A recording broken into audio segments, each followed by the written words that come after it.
প্রত্যাহার নয়, 3 দিনের প্রস্তাবিত বাস ধর্মঘট স্থগিত রেখে রাজ্য সরকারকে কিছুটা সময় দিলেন বাস মালিকরা। 30শে অগস্ট পর্যন্ত অপেক্ষা, তারপরই পরবর্তী পদক্ষেপ নেওয়া হবে, জানালো joint council of bus syndicate. ভাড়া বৃদ্ধির দাবিতে 20, 21 ও 22শে অগস্ট ধর্মঘট ডেকেছিল 6টি বাস মালিক সংগঠন। যদিও সোমবার রাতে নিজাম প্যালেসে বাস মালিকদের ডেকে পাঠান তৃণমূল নেতা মুকুল রায়। এরপরই বদলে যায় গোটা পরিস্থিতি। সূত্রের খবর, ওই বৈঠকেই ধর্মঘট স্থগিতের ব্যাপারে নীতিগত সিদ্ধান্ত হয়ে যায়।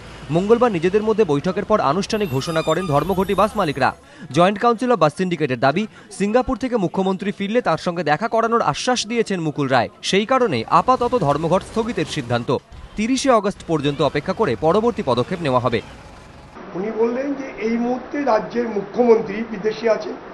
উনি মুখ্যমন্ত্রী 23 থেকে দেশে ফিরবেন। দেশে ফেরার পরে মুখ্যমন্ত্রীর সঙ্গে যত তাড়াতাড়ি হয় আমাদের একটা বসার ব্যবস্থা করবেন। আগামী 30শে আগস্ট পর্যন্ত অবশ্যই আমরা অপেক্ষা করব।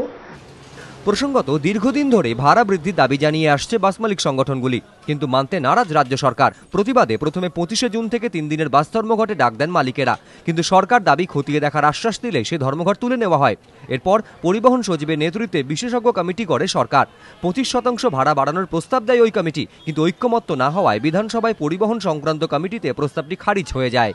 এই পরিস্থিতিতে বুধবার থেকে 3 দিনের বাস ধর্মঘটে ডাক দেওয়া হয়। শেষমেশ মুকুল রায়ের সঙ্গে বৈঠকের পর আপাতত ধর্মঘটের পথ থেকে সরে এলেন বাস মালিকরা। ময়ূখ ঠাকুর চক্রবর্তী, এবিপি আনন্দ, কলকাতা।